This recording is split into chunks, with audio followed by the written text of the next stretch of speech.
Scorpio, hi! Welcome to Mr. Queen PH. At ito ang inyong energy update for September 1 to 15, 2025. If you are interested in private readings, meron tayong 50% discount sa mga tarot reading services. Extended yan hanggang September 2025. Ayan. So, kung gusto niyo mag-book, meron tayong link sa description at sa pinned comment. Paka-check nyo lang information kung paano mag-book for a private reading. Like, share, subscribe na rin kayo dito sa ating channel. Comment na rin kayo kung kayo naka-resonate. Meron tayong free one question tarot reading. So, comment na rin kayo ng question ninyo. Babasahin natin yan. Pipili tayo ng winner. Ayan. And paalala lang, reading na to ay isang general reading. So, maaari kayong makarelate, maaring hindi. Just take what resonates. Scorpio. What's up? Scorpio. What's the energy for Scorpio? September 1 to 15.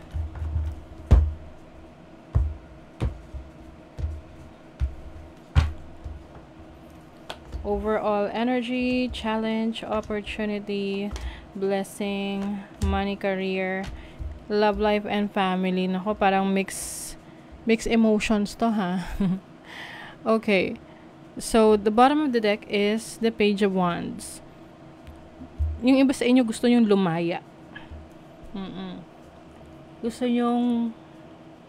nyong mag-explore. May mga bagay na gusto nyong gawin, ma-experience na yung bang parang nagigilty ka rin na gawin or i-explore kasi maaring meron kang maapektuhan na ibang tao. For example, isa kang nanay, may mga anak ka. Siyempre, priority pag nanay, mga anak talaga. Pero alam mo sa sarili mo na meron ka ring mga sarili mong needs para, mag-explore, maging, just to focus on yourself, no? Paminsan-minsan. Yung bang gusto mo siyang gawin, pero hindi mo siya magagawa kasi nga, maapektuhan yung mga anak mo. Iniisip mo, kaya mo ba yun? Paano na lang sila? Ganon. So, you are somehow parang torn between two situation. Kaya hindi mo siya magawa. And it's hurting you. But, kahit na ganon, you have the strength that you need. Meron kang lakas, kakayanan para ma-overcome yan. I think meron ka lang kailangang be more patient with yourself, no? Kasi minsan talaga may mga bagay na kailangan mong unahin. Kasi priorities, 'di ba? Oo. Yeah, yung iba sa inyo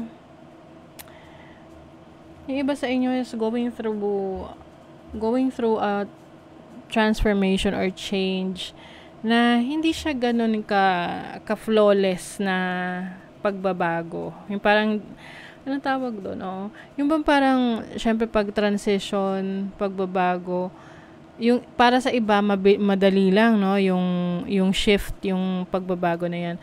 But for some people, nakaka-experience sila ng talagang can be stressful na change. May mga taong maaapektuhan sa pagbabago na gusto mo. May mga taong makakasamaan ka ng loob or makakaaway ka dahil sa pinili mong pagbabago. But definitely, this is for your own good. Matagal mo na itong pinag-isipan. Matagal mo nang pinagnilay-nilayan. And you are ready for change. Parang yung matagal kang nakakulong sa isang limitasyon, and now you are decided na kumawala or umalis sa limitasyon na yan. Yun nga lang, may mga taong masasaktan, may mga taong maaapektuhan. Another example, halimbawa, career mo, trabaho mo, hindi ka na masaya, stressful, toxic, Pero yan yung kumikita ka dyan at may mga taong nakaasa sa'yo. O syempre, gusto mong alagaan na yung sarili mo at umalis dyan sa trabaho na yan. O syempre, maapektahan yung mga taong nakaasa sa'yo. Pwedeng mag-create ng conflict na sabihin, ba't ka kasi aalis dyan? Tiisin mo na lang. O diba? Nakakaloka. O yan sa money, career, finances, you've been stressing out lately. Maraming kumugulo sa isip mo. Feeling mo kasi may mga na-miss ka na opportunities na dapat sana para sa'yo. But your overall energy is the Queen of Pentacles, which is about security, stability, resilience din to yung kumbaga someone na kaya niyang mag-provide para sa sarili niya, para sa family niya, sa mga taong nakaasa sa kanya.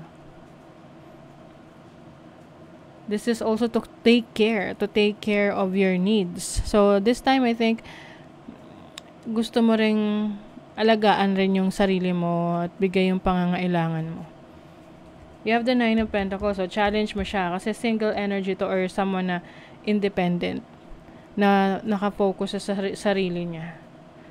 So, gusto mo yung ganun sana, kaya lang, may mga ka na, iba ka pang responsibilities na hindi mo naman basta-basta pwedeng bitawan. So, medyo conflicted ka. But your opportunity is the Three of Swords. This is an opportunity na yes, may mga taong masasaktan, but at the same time, ikaw rin makakalaya ka doon. 'Di ba? So, this is your opportunity to finally be true to yourself kahit na meron taong ma-hurt. And isa ka na rin dun sa ma-hurt na yon. Kasi ayaw mo rin naman na masaktan yung ibang tao dahil sa decision mo.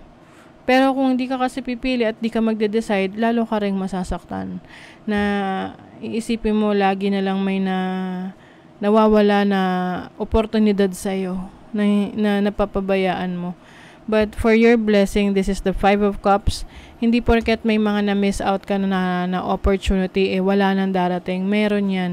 Kailangan mo lang na tumingin sa kabila. Oo, na baguhin mo lang yung focus mo. Na iwasan mo nang mag-focus sa mga nawala sa'yo, mga losses, and focus on what you still have. Because this is something that will bring you blessings, more blessings. Okay, halimbawa, yung work, kailangan mong umalis dyan. Siyempre nakakalungkot dahil source of income yan. Pero, ano ba yung iba mo pang oportunidad na nandyan sa'yo, available sa'yo? Kailangan mo lang mag-take ng action. Diba? Meron So, yeah, the Nine of Swords for your money, career, finances. I think, andun yung pressure sa'yo ngayon to be the provider or to earn more. Not just for yourself, but para sa mga taong umaasa sa'yo. And yung iba naman, maaring sa workplace, hindi nyo na kinakaya yung stress, hindi nyo na kinakaya yung toxicity sa workplace ninyo. And now, hindi ka makapag-decide whether aalis ka ba or magsistay ka, titiisin mo. Siyempre, decision mo pa rin yan. Now, your love life and family, you have the Ten of Cups. Some of you naman, masaya kayo sa family, sa relationship ninyo. Maaring yun yung inspiration nyo ngayon. Doon kayo kumukuha ng strength ninyo. And maaari rin merong wish fulfillment na nangyayari ngayon sa family ninyo. Like, yung parents mo, may mga achievement, partner mo, anak mo. So, whoever is in the family are achieving their goals. And somehow, nagbibigay rin yun ng happiness sa'yo and fulfillment. Okay, let's see. What else, Scorpio? Creativity. Scorpio, you are so creative. Meron kang mastery. May minamaster ka na knowledge, skills, abilities na pwede mo magamit, no? To improve yourself. And maaring ito yung creative talents and skills mo na ipupurso mo na kung saan pareho mo makukuha yung financial needs mo and at the same time fulfillment, 'di ba? Yan, mababalance mo na rin. Ang oras mo sa mga importanteng bagay sa buhay mo. And some of you are also manifesting a romantic partner if you are single at gusto mo ng romantic partner, you may be manifesting that. Some of you naman, ito yung love na gusto mong dumating sa buhay mo, like something na in-nurture mo. Like, for example, yung what you are passionate about. Ang love naman, hindi lang yan para sa tao, no? Para din yan sa interest mo. Very creative ka. You have Mercury in Aquarius in the 11th house. Yung creativity ninyo ay, parang, may level of pagiging inventor. Ganong level na may mga creative ideas ka na gagawin, ipipresenta na pwedeng hindi pa siya nag-e-exist or much better sa nag-e-exist. Parang improvised or parang improvement ng isang bagay. Teka, takpan lang natin kasi baka na naman tayo ay maano. Alam niyo naman, pag nagpapakita ng ng skin. Wait lang. Nasa na ang ayan. Takpan natin. Okay, domination. This is Mars in Sagittarius in the 9th house. Mars is the planet of action, also perseverance. And then the 9th house is your learning, your exploration. So I think ngayon mas magiging active ka or alam mo yung determinado ka sa mga gusto mong ma-achieve sa buhay. And you have the Sun in Gemini in the 3rd house. Versatility. This is flexibility and adaptability.